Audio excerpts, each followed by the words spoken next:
President Trump essentially gave the middle finger to Christian Americans on Sunday, of course. And I mean, what other day would you want to do something like this on? I mean, no, there's no better day, I guess you can say, to blaspheme God than on the Lord's Day, I guess is what President Trump was thinking. But that is what this is. That's what this is. And what we are seeing is a lot of MAGA cultists. They're trying to spin this. And what I'm referring to is President Trump, and this post that I'm about to show you, basically coming out as this healer dressed in robes with lights coming out of his hands, in persona Christi, which is in the person of Christ. All the MAGA cultists are coming out saying like, oh no, he was just making fun of the Pope. Relax, everyone. Well, we know that's not true either, because he already did that, and we already know what that looks like, as I'm about to show you. But Trump actually deleted the post and the meme from his account and then issued a statement about what it really meant. And this is very recent. He just released this statement from the White House. But he's trying to spin it away from ultimately what this really is, which is a middle finger to Christians. And I was debating to myself whether or not that was too harsh of a title or too harsh of a phrase for today's show. And I don't think that it is. So I'm going to take you through that. But you know who is loving this and loving all that President Trump is doing right now? Well, Ben Shapiro. And that's not a surprise to anybody that's been paying attention. But according to Ben, and this came out on Sunday as well, of course, all church-going people are the ones who really see what President Trump is doing, and they are the ones who are really aware and approve of all of these latest actions. We'll get to that. And then finally, search warrant documents have been made public in the Tyler Robinson case, in the assassination of Charlie Kirk, and there is something very problematic that you need to be aware of. This came along with the media blitz over the weekend from Fed slop influencers claiming breaking news over a handwritten note that Tyler Robinson allegedly wrote to Lance Twiggs. We're going to start here, though, with Trump and the statement that he just issued about this now deleted middle finger to Christian meme. And then we'll go from there. I'm Zach Costello. Did you post that picture of yourself depicted as Jesus Christ? Well, it wasn't depicted. It was me. I did post it, and I thought it was me as a doctor, and had to do with Red Cross as a Red Cross worker there, which we support. And only the fake news could come up with that one. So I just heard about it, and I said, how did they come up with that? It's supposed to be me as a doctor making people better, and I do make people better. I make people a lot better. As an example, the 11,000, I understand your husband's going through treatment. Right? Yes, sir. Yes, sir. He's going through some very serious cancer treatment, so yes, sir. This goes a long way. Yes, sir, it sure does. Yeah. All right. So there it is. There's the statement from President Trump. So now, for those of you who have not seen it, this is the meme. This is the post that Trump put up here. Do you guys see how this could be a Red Cross worker? Do you guys see how this looks like a modern doctor? Come on. Come on. And he also responds by bringing out a woman with him whose husband has cancer to emotionally gaslight all of us. It's like, oh, I thought it was a Red Cross worker. I thought it was a doctor. I'm just out here, trying to heal America. Let me turn here to this worker that I just brought here. Oh, and you said that your husband has cancer. How terrible is that? What are you doing? What are you doing? Come on, bro. Oh my gosh. Wow. Incredible emotional gaslighting just being done to spin the spinning hard away from ultimately what this is, you guys. a middle finger to Christians across America.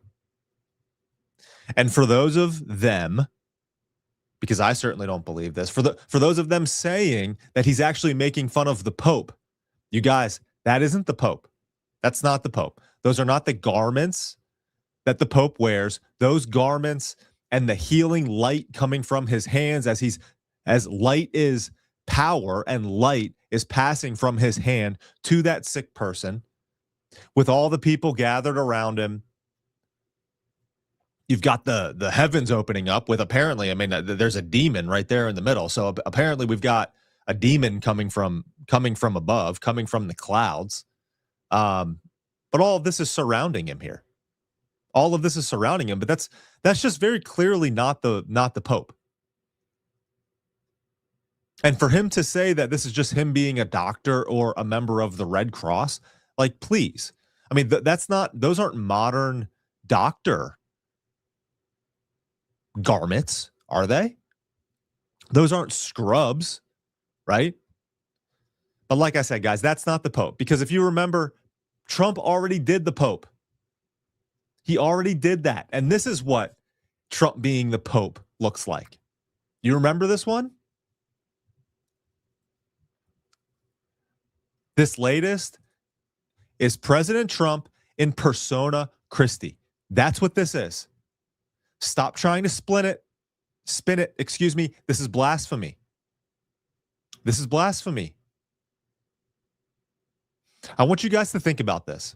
Think about this. Imagine if an American president, for one, but if anybody had done this same sort of troll with the Jewish religion. Oh, the outrage and the accusations of anti-Semitism that we'd be hearing right now. But when it's Christianity, it's fair game.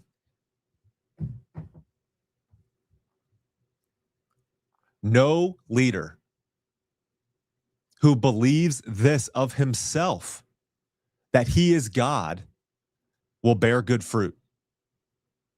Historically speaking, every leader who places themselves above or as God has been destroyed.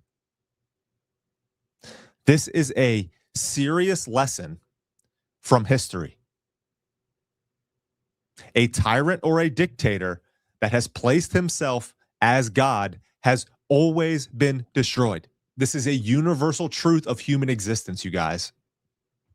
This is the story of Exodus. This is exactly what Pharaoh was trying to do. Anytime a human being tries to take the role of God, it ends in destruction.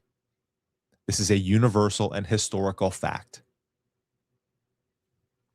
Trump and the MAGA cultists can spin this however they want. This is blasphemy. And like I said, for the 5th time, this is a middle finger to every Christian in America. But, you know, a guy who is absolutely loving this and loving everything President Trump is doing right now, Ben Shapiro. And I want you guys to see this. Here he is talking about how all of those who oppose President Trump are just those who are not in touch with reality. They're just those who are not outside touching grass. I want you guys to take a listen here to Ben over the weekend. So much of that, gains traction on social media. What do you do to stop terrible narratives like that from taking hold and changing people's minds and informing their thought about things? I mean, obviously, I think that the algorithmic disconnect is quite real. You see it particularly on X, but you also see it on TikTok and other social media. People need to touch grass. Go talk to the people you go to church with, and what you will find out is that most of those people agree with the President of the United States. The vast majority of conservatives have agreed for 50 years that the Iranian regime is a threat to the United States, to its allies, to the region, and to the world. And this president is making the bravest foreign policy move of my lifetime and actually keeping a promise that he made back in 1980 that he would take on the Iranian regime if ever he got the power. Again, this conspiratorial notion that the president switched his opinion here ignores 4+ decades of the president being perfectly consistent on this issue. And as per our usual arrangement, only this president had the balls to actually keep the promises that other presidents have made. And the Iranian nuclear program was obliterated in June of 2025, as reported by the White House, and it was misinformation for us to say otherwise. We know now about everything that has come out that at the very least, Israel and the Israeli officials, Bibi Netanyahu and the director of Mossad, sat in that situation room with President Trump and his advisors on February 11th and provided them with intelligence and a presentation that was knowingly false by President Trump and his advisors. And President Trump decided to carry on with this anyway.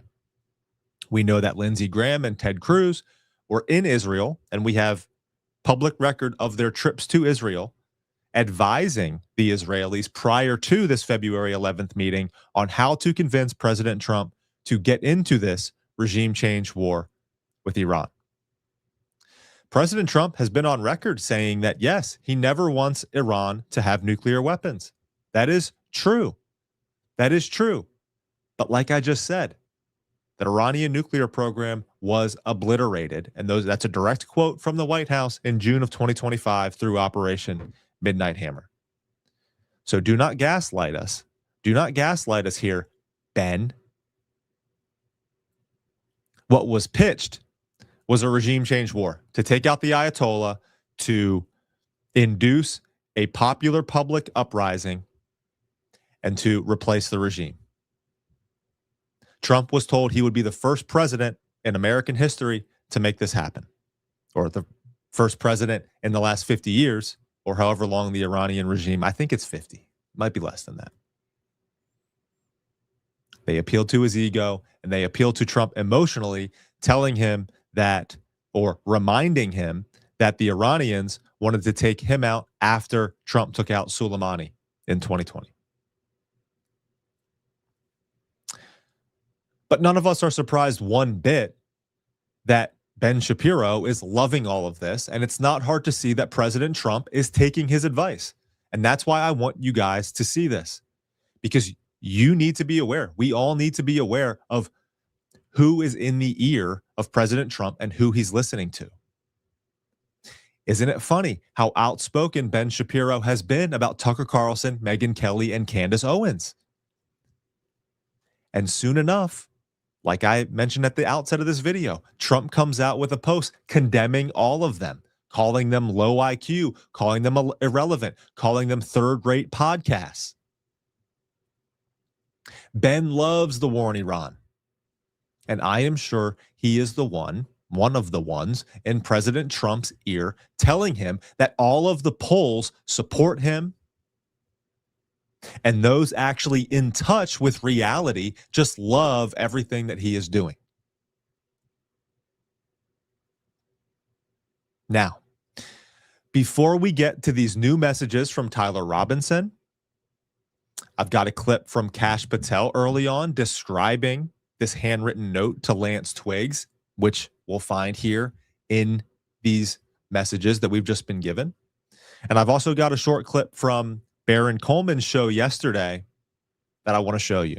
But before we get to that, we're going to take a brief break for today's sponsor, which is Native Path. The show is brought to you by Native Path Antarctic Krill Oil.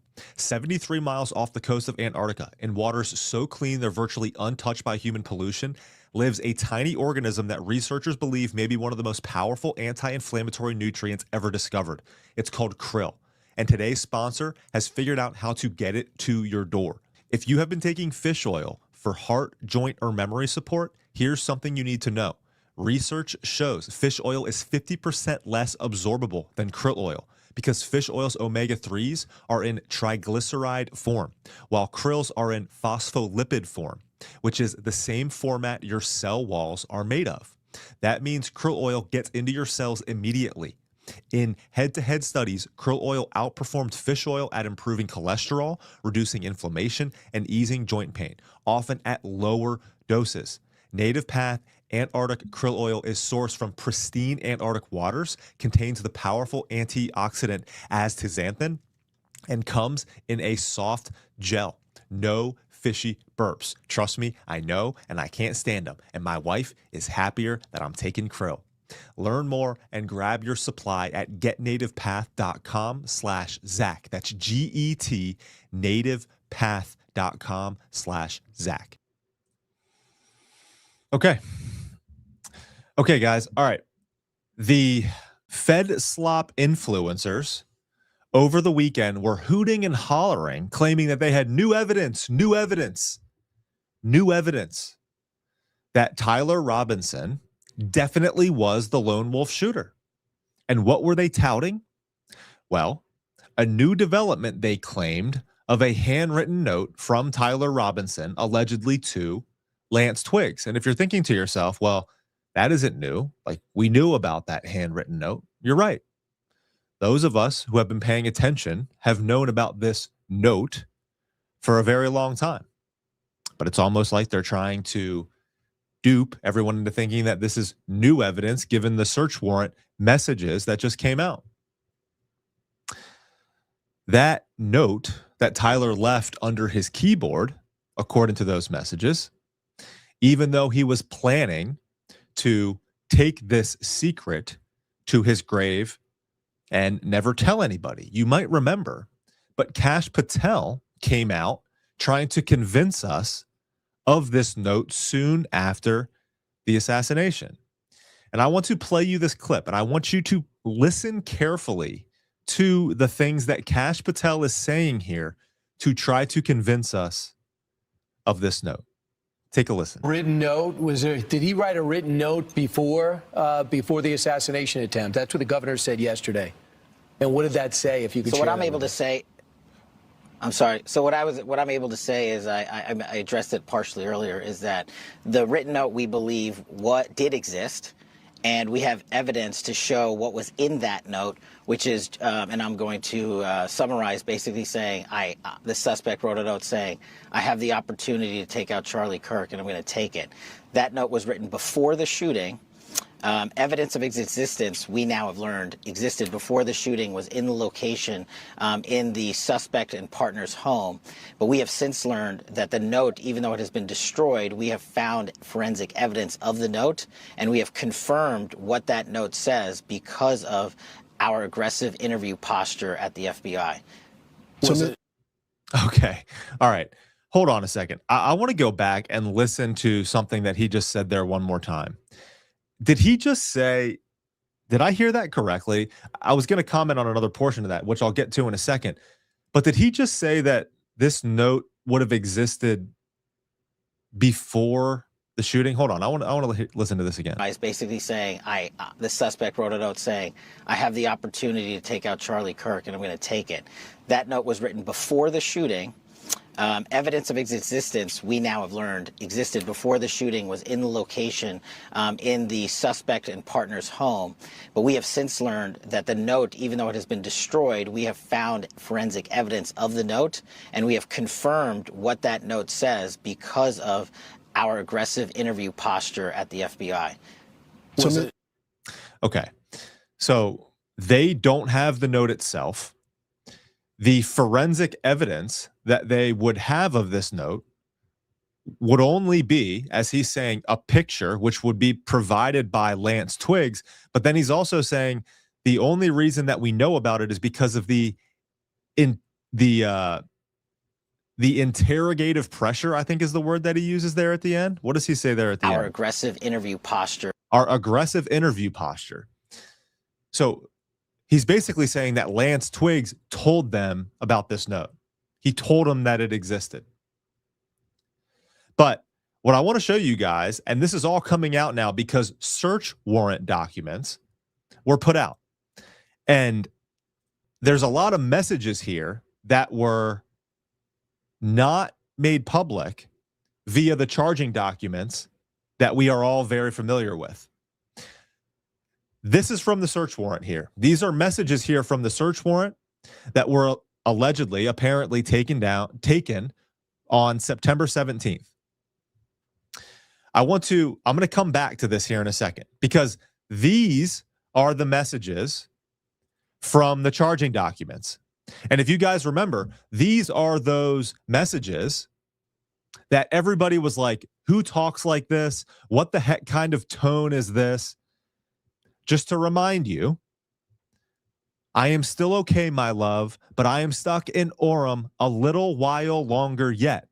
Shouldn't be long until I can come home, but I got to grab my rifle still. To be honest, I had hoped to keep this a secret until I died of old age. I am sorry to involve you. Why in the world? And this is something that we've been talking about this has been a question for a long time. I had hoped to keep this a secret until I died of old age, yet you wrote a note prior to the shooting that you left in the home to tell Lance Twiggs, allegedly, that you were going to do it. What's also come out is he also didn't plan to make it. He planned to have a shootout with police, which you'll see here in the search warrant documents. You weren't the one who did it, right? From the roommate. I am sorry. I thought they caught the person. No, they grabbed some crazy old dude, then interrogated someone in similar clothing. I had planned to grab my rifle from the drop point shortly after, but most of that side of town got locked down. It's quiet, almost enough to get out, but there's one vehicle lingering. Okay. Why did you do it? I had enough of his hatred. Some hate can't be negotiated out. If I am able to grab my rifle unseen, I will have left no evidence except for the note that I left you saying that I did it. Going to attempt to retrieve it again. Excuse me. Hopefully they have moved on. I haven't seen anything about them finding it. How long have you been planning this? A little over a week, I believe. I can get close to it talking about the rifle, but there's a squad car parked right by it. I think they already swept that spot, but I don't want to chance it. Okay. And then he continues to talk about the rifle. The only thing I left was a rifle wrapped in the towel. Remember how I was engraving the bullets? The effing messages were mostly a big meme. If I see notices bulge UWU on Fox News, I might have a stroke. All right, I'm going to have to leave it. This really effing sucks. Okay. Now I want to bring up, so we know these messages. We know that these are from the charging documents, and we know the tone. I'm stuck in Orem, my love, a little while longer yet. Here is my biggest thing that I find problematic with this. Because I feel like if they had released these messages from the search warrant first, things wouldn't be as problematic. Because these messages from the search warrant actually sound like these young kids would have been talking to each other via text messages. And what's interesting about this is that, well, we don't have any timestamps on these messages. We only apparently have that the Lance showed the FBI these text messages between Tyler Robinson and himself. These text messages were photographed by investigators as Lance showed them the text messages. And this is what I'm having trouble wrapping my head around. What I'm having trouble wrapping my head around is why the words and the tones from the charging document to the search warrant are different. If they are quoting these text messages, if they are quoting text messages from Robinson and his roommate both times, and these messages were photographed by Lance Twiggs and then given to the FBI, why would they not be verbatim? Like this isn't hearsay. This isn't Lance Twiggs telling two different agents two different accounts of what happened. These are photographed messages from his phone. So why wouldn't these messages be consistent? There shouldn't be any question as to why the tone is different and why the words are different in each of these text message threads. They are what they are. Are they not? Like, what am I missing here?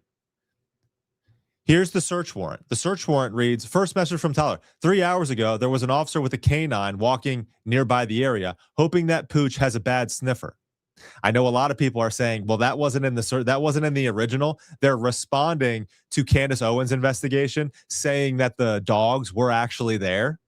And Baron Coleman hits on this too. That's a hard one for Gary Melton to swallow, because clearly there were dogs there looking for this rifle that they were not able to find.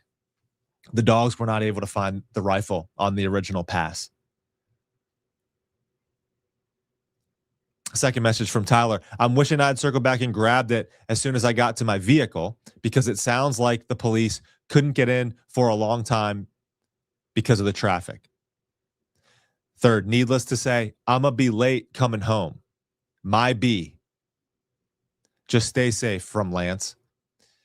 I'm more worried about what my old man would do if I didn't bring back home Grandpa's rifle.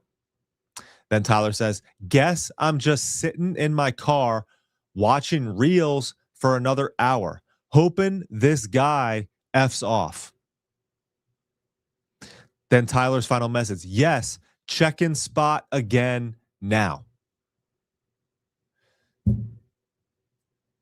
So what we have in the charging documents is the tone of, okay, my love, but I am stuck in Orem for a little while longer yet.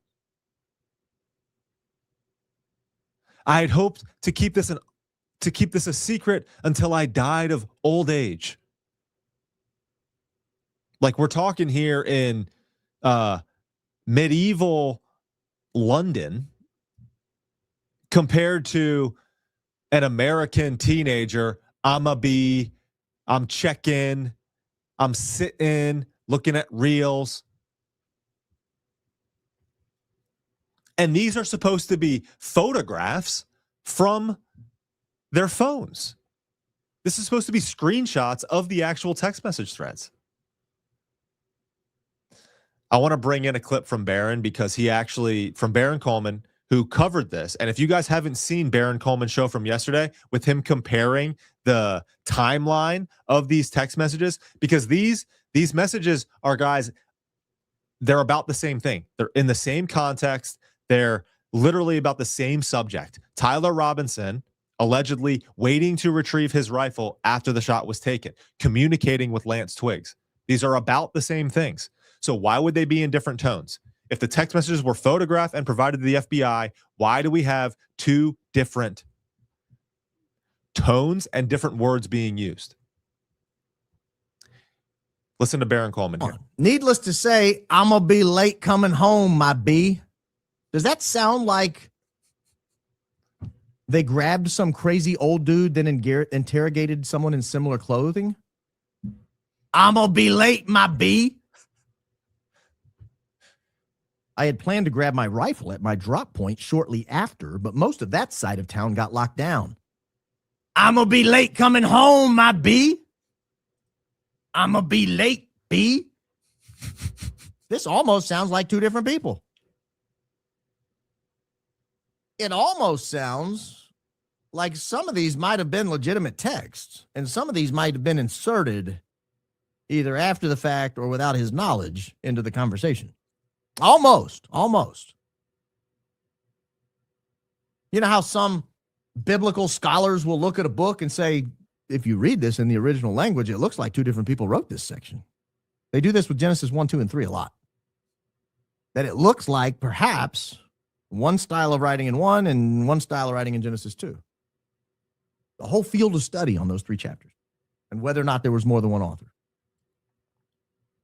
In other words, whether Moses just approved what someone else had written, or whether maybe, who knows. But why would you change your style of writing from chapter to chapter? That doesn't make sense. But this is changing your style of writing. You just went from Robert Frost to Tupac Shakur. Like in moments. There's a road less traveled by, and it has made all the difference. All eyes on me. I mean, it's just two different people. No one shifts that way text to text. If you look at your text messages with people, they don't change like that. You don't go from Beethoven to California Love in 2 messages. Oh man. I was dying. I was dying listening to Barron describe this, but it just hits the nail right on the head with what is so problematic about these messages. Especially when, and this is just what I can't get over, especially when the screenshots and the photographs of these messages were provided, apparently, allegedly, to the FBI by Lance Twiggs. Guys, this wouldn't, like, for all the crap that Christianity gets, like about the Gospels, like the historicity of the Gospels, do you understand how much scrutiny has gone into proving whether Jesus of Nazareth actually existed in real life? The Gospels are historical documents, and there is incredible historical proof that they are real.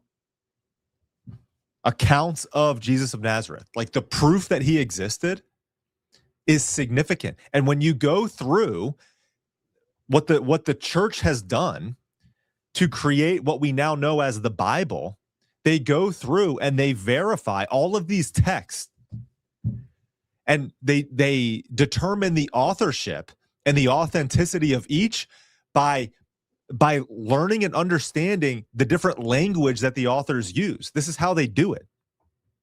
And if it doesn't stand, if it doesn't pass that test of authorship and the consistency of authorship, it's disproven. It's considered inauthentic.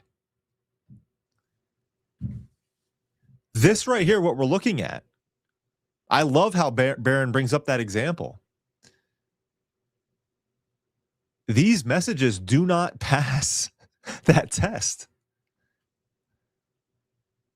I said this on X, and I was like, look, this is like, I don't understand. Like, somebody help me out with this. Why is they're talking about the same thing? Why is the tone different? What am I missing here? Gary Melton comes at me and he goes, "Oh, I didn't realize that you were a linguistics professional." And I'm just like, it's literally just a common sense question, man. Like, I'm just asking you just straight up, like, just as a person who's reading this, they're telling us that they took these photographs from Lance Twiggs's phone to get these messages. Why aren't they just consistent? Why are there new things added in here? Why is the tone different? As Barron said, how do you go from Robert Frost to Tupac Shakur? Like, why do we have all of these inconsistencies? This is a mess. This is just a mess. Crazy. Okay.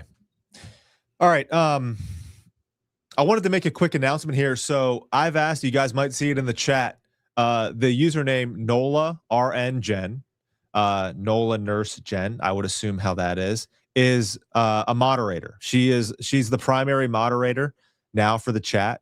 I don't expect that Jen is going to be here for every single show. So if anybody else would like to help us out, please let us know. Please let us know. Up until this point, I've not had a moderator in the chat. And I'll say this, it kind of speaks to how good and strong of a community that we do have.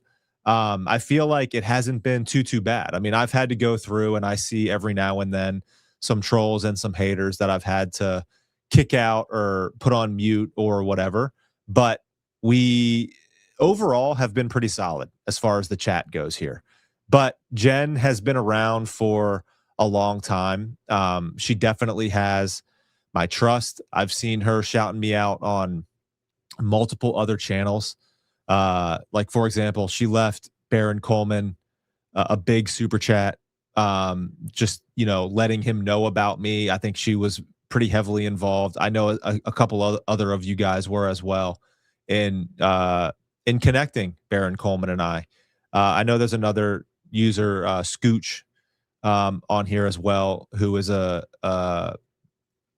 big time supporter of the show who also shared in that too.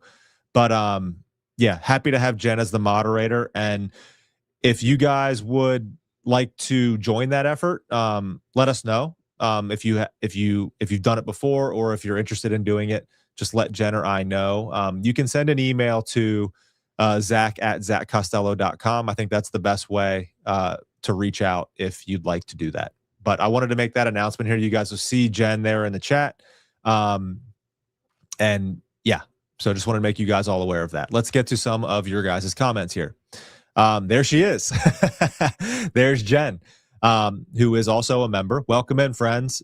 So happy to have y'all here. So there we go. There is our first and top moderator here, Jen. Thank you, Jen. Always be true. Little something for a watch fund, alarm clock, trained rooster, anything. Once we reach 78 late lives, the CPT card will be removed and there will be no more forgiveness. Unfortunately, you do good work. Yeah, so this is a I hear you. I definitely hear you. And I guess what I can do is maybe what I'll do is I'll put the show for later. Here's the thing, guys. It's almost like I prepare the show, and when I'm ready, I'm ready. So I try to put a range, I try to hit like a typical time range to hit, but I get it. I know you guys don't want to be sitting around waiting for me. I understand. And yeah, the CPT card is funny. I know you've given me a hard time about that before, but look, I hear you. I get it. I'm trying to get this thing as prepared as possible. I do this live show daily, and there's a good amount that I'm trying to get through. There are things that I'm trying to bring in that get discarded right before we go live. There are things that I add in, like, for example, I think I have a complete show, and then I see that President Trump gives a statement on literally what we're talking about here today. So I wanted to be able to get that in, right? So, I definitely hear you. I will do my best to hit that time mark better. All right. I see some of you guys in the chat, like, kind of let me know. And I know that it can get frustrating, and I'll just let you know, I will do my best to if I have that time scheduled, I'll do my best to hit it. Whose card is this? Is that Jon Stewart that Trump is healing? Does it look like Jon Stewart?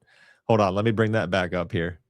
It was a photo. I took it out of the live stream. Hold on. Let me see here. Let's bring that back up. Let's get Barron off of there. Let's get this back up. Here we go. Kind of looks like Jon Stewart, doesn't it? It does look like Jon Stewart there a little bit. That'd be funny. I mean, I feel like it would be, if it were Trump truly trying to heal someone that he thought was like deranged and stuff, like maybe it'd kind of be funnier if it was, well, excuse me. I don't think this is funny. I think, and I'm someone that can take a joke. Like, to be honest with you, like with the Pope, like, look, the Pope is obviously someone that is held in high regard, high esteem by Catholics. But again, as someone who can laugh at themselves, like, whatever. Like, when it all comes down to it, like, the Pope is a human being, right? The Pope is human. So I wasn't super offended by Trump doing that as the Pope. Like, I can live with that. Like, I can understand that's a joke. Persona Christi, though, which is what this is, it's just not funny. It's not funny. Like, it goes too far. It goes too far, and it's not comedy. Like, it's just not comedy, especially given the environment that we're in. Especially given the fact that literally we're talking about Christian rights being infringed upon in America in favor of another religious belief system. If Carrie Prejean Bowler had not been kicked off the Religious Liberties Commission for asking if being an anti-Zionist was anti-Semitism, and that answer being yes, I don't know. I mean, I'm not going to sit here and say that maybe this would be funnier, because Trump doing anything in Persona Christi is just not funny. And that's just that. But, like, if it were Tucker Carlson that maybe he was trying to heal, because he was trying to troll Tucker, that's one thing. But like, yeah, I mean, Jon Stewart, I mean, I guess that would be funny. I mean, I guess he probably thinks Jon Stewart's off his rocker too. But in any case, I mean, yeah, this is just what this shows me, you guys, is just like everything that Trump did just in the campaign. And I kind of sensed it at the time, but I let it slide and I shouldn't have. But just the pandering to Christians, like the Trump Bible, and just like the saying that, America was going to be Christian again. It was just pandering. It was just pandering because you see stuff like this and you're just like, all right. And then you see a statement on it and you're like, obviously you're just completely out of touch then. You're either lying or you're just completely out of touch with what Christians actually care about in America. So in any case, let's get that off. Rachel or Rochelle, thanks for the super chat. If the dad really called and he wouldn't have said he recognized the gun. If it were true, he would have said that he knows because the gun is missing. If the dad really called and he wouldn't have said he recognized the gun. If it were true, he would have said he knows because the gun is missing. Yeah, I mean, that's a good point. I mean, again, like I just think the whole narrative of Tyler Robinson's parents is called into question here. Like we know what the charging documents say, obviously, that his parents recognized them. They called their sheriff friend. They asked for help, blah, blah, blah. And we know that might not be true. We know that narrative from the parents might not be true. So it's going to be very interesting to hear what the parents have to say at trial. That is part of the trial that I'm very much looking forward to, especially after what Billy and Brandy had gotten from the family of Tyler Robinson, saying that they don't believe he's capable of this and calling into question what the charging documents are telling us here. So, yeah, I mean, I share that concern with you. I share just the whole narrative, as first put out, thanks to Candace Owens, that how it went down with the parents and the sheriff isn't actually how it went down. And now even more so with what Baron Coleman is uncovering with regard to when he was brought in to Washington County, not Utah County. I think there's a very important distinction that needs to be made there. Brought into Washington County, and then he was transferred to, I'm sorry, maybe not Utah County, but maybe Utah State. Anyway, two different precincts. He originally goes into the local one and then is transferred to another. And that is where these timelines are becoming problematic here. Because that initial local precinct that he would have been turned into and then read his Miranda rights on and taken into custody occurred before the Discord messages. And even for those of you that are saying, well, maybe he had his phone or access to his phone so that he could then post that on Discord after he was read his Miranda rights. You guys, in the Discord message, he says that he is about to turn himself into a sheriff friend. That implies it would have taken place prior to him going into initial custody at that local precinct. So it's a big deal. It's a big deal, and it sheds a light on the discrepancies of this charging document narrative that we've been given about how all of this played out. Thanks for the comment. Bulletproof Garage, wasn't he at DQ, Dairy Queen, at the steakhouse, yet texted that he was just sitting and waiting? Why did he leave his gun if it was concealed as he escaped? Why did he leave his gun if it was concealed as he escaped? That's, again, just another great question. Why would he go and just leave his gun in the woods? Like, why not just keep running with it? Or here's this, guys. Why not get into the woods and do what he needs to do to conceal the gun like he did when he was walking allegedly to campus? Why not get to a spot where he could disassemble and put the gun back in his pants, right? Why leave the gun? Why leave the gun in the woods right off of the low C building? If you're trying to keep this a secret for the rest of your life, which you also left a note under. Again, it doesn't make sense. And for those of us who are questioning this and wondering, like, oh, like what's the deal with all these discrepancies? For then us to be attacked and told that we're crazy and told that we're conspiracy theorists for questioning these things, it's like, okay. But then, yeah, wasn't he at Dairy Queen at the steakhouse? I'm not sure the timing on the steakhouse, but yeah, the Dairy Queen was that afternoon or evening, where he would have been waiting. Where was he waiting in a car? Was he, I mean, maybe he was going back and forth to Dairy Queen. There's also the image of that Dodge Challenger in line of traffic when the news source was covering the assassination after it took place. I think somebody had spotted that Challenger in a row of cars in traffic right off of campus, or maybe on campus in a traffic jam with cars trying to get out. So again, that could have been him. I mean, he could have been. Was he driving around waiting? I mean, I don't know. I mean, or there's the Patsy narrative of he was told to do X, X, and X during this time frame, and it backfired on him. Like something happened to where he wasn't able to recover the rifle, or he was prevented from getting it and getting it out of there. I mean, I don't know. I mean, but again, like these are all of the good questions that are being asked about what Tyler Robinson was doing around Orem during that time frame, and what his responsibilities were throughout this case. I mean, he was obviously involved some way. He was there in Orem around, but what was his direct involvement in all of this? I mean, that is ultimately what we're questioning.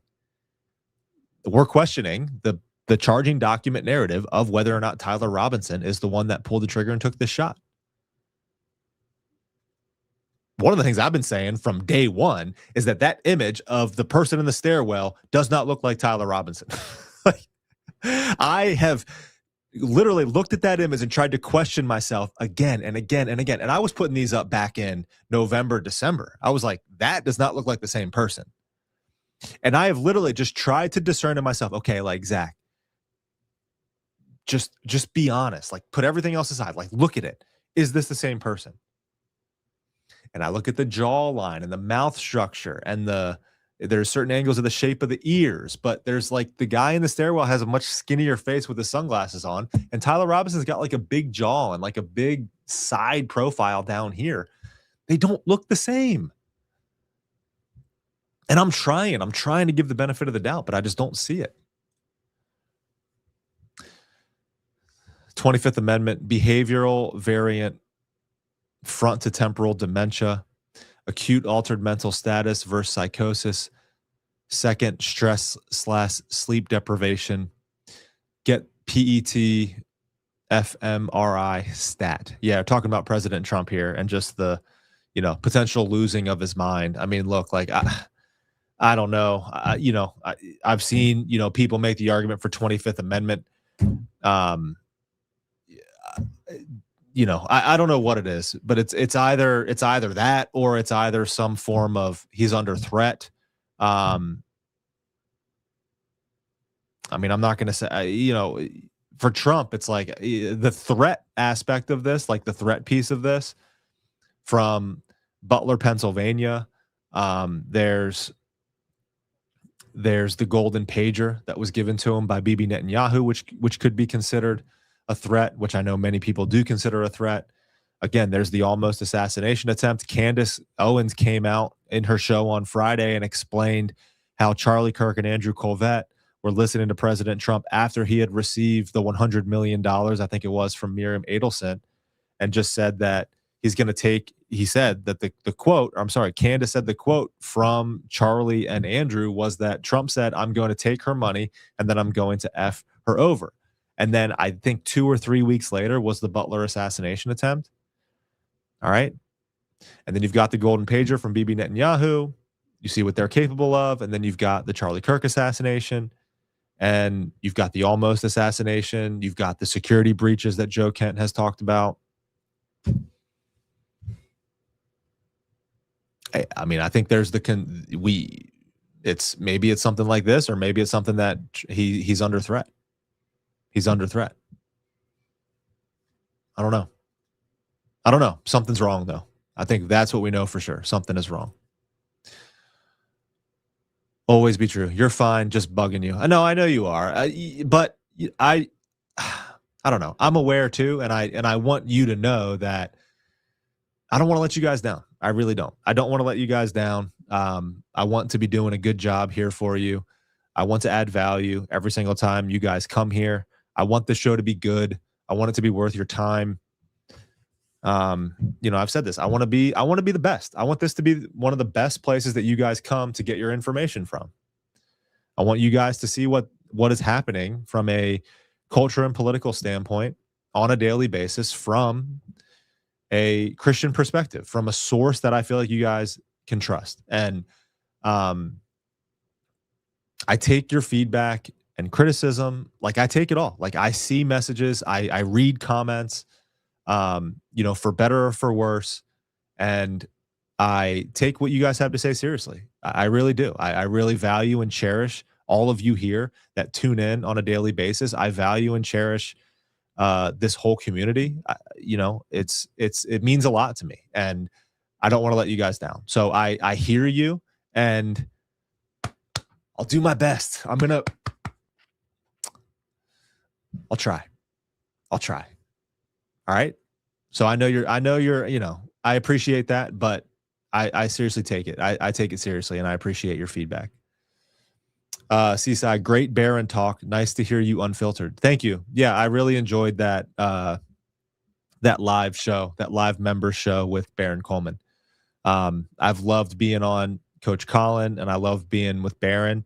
It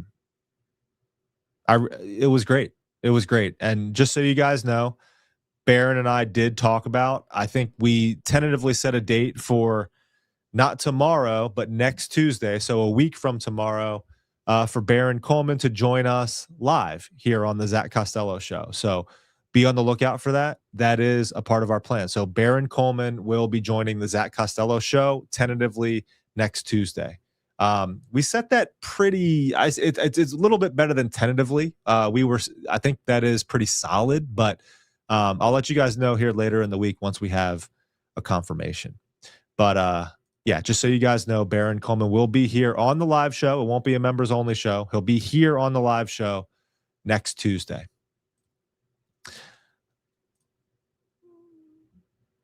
We got Jen here. Donald J. Trump off the rails since Butler. Just my 2 cents. Happy to be here. Love the Z-Pack fam. There it is, the Z-Pack. We are here. We are the true Z-Pack. We're the true healing Z-Pack. We are here. We are that antibiotic that is fighting the infection of this culture, right? That is what we're doing here. We are the Z-Pack. We are the ones fighting this disease that is infesting America. Daily dose of sanity. Love y'all. Hit that like button. Thank you, Jen. Really appreciate that. Michelle, head he's touching looks like Jeffrey. Yeah, you can make that argument too. Looks like Jeffrey Epstein. Oh my gosh. Oh my goodness, you guys. All right. Last one here. Renee. Coach said it looked like